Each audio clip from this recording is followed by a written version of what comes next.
පින්නතුනි අපේ විමානවත්තු පාළියේ සඳහන් කරනවා විශාකා මහ උපාසිකාව පූර්වාරාමයේ හදලා පූජා කරලා ඉවර වෙලා එතුමිය විසින් රැස් කරගත්ත මේ මහා පුණ්‍ය ධර්මයන් සියල්ලම තමන්ගේ යෙහෙලියන්ටත් අනුමෝදන් කළා.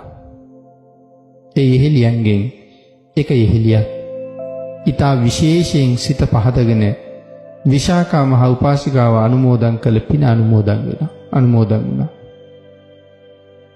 ඒ පස්සේ කාලේ මරණයෙන් පස්සේ දෙව්ලොව උප්පත්තිය ලැබුවා. මහමුගලන් මහරහතන් වහන්සේට දෙව්ලොවදී මුණ ගැහුණා.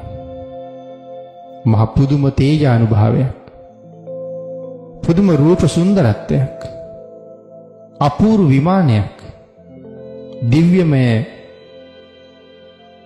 දැසිදස්සු තමන්ගේ පරිවාර දෙවියෝ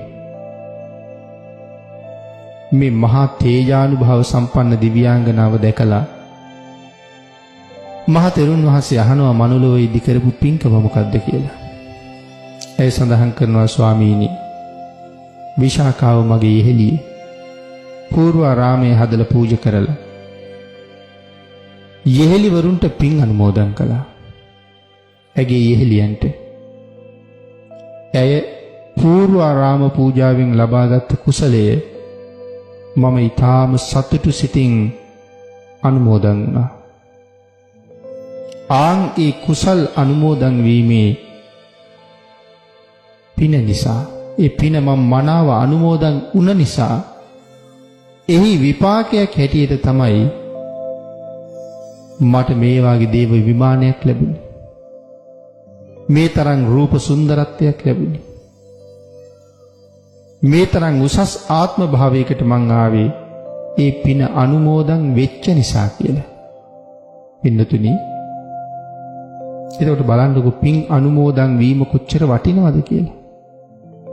කවුරු හරි තමන් කරපු පින්කම ආවර්ජනය කරලා ඔබටත් මං පින් දෙනවා කියලා කියනකොට නොසලකිල්ලෙන් ඔළුව වනන්න නැතුව මේ වටිනා අවස්ථාව තේරුම් අරගෙන තමන්ට කරගන්න බැරි වුණත් අනුන් දෙන පින ගෞරව පූර්වකව පිළිගන්න,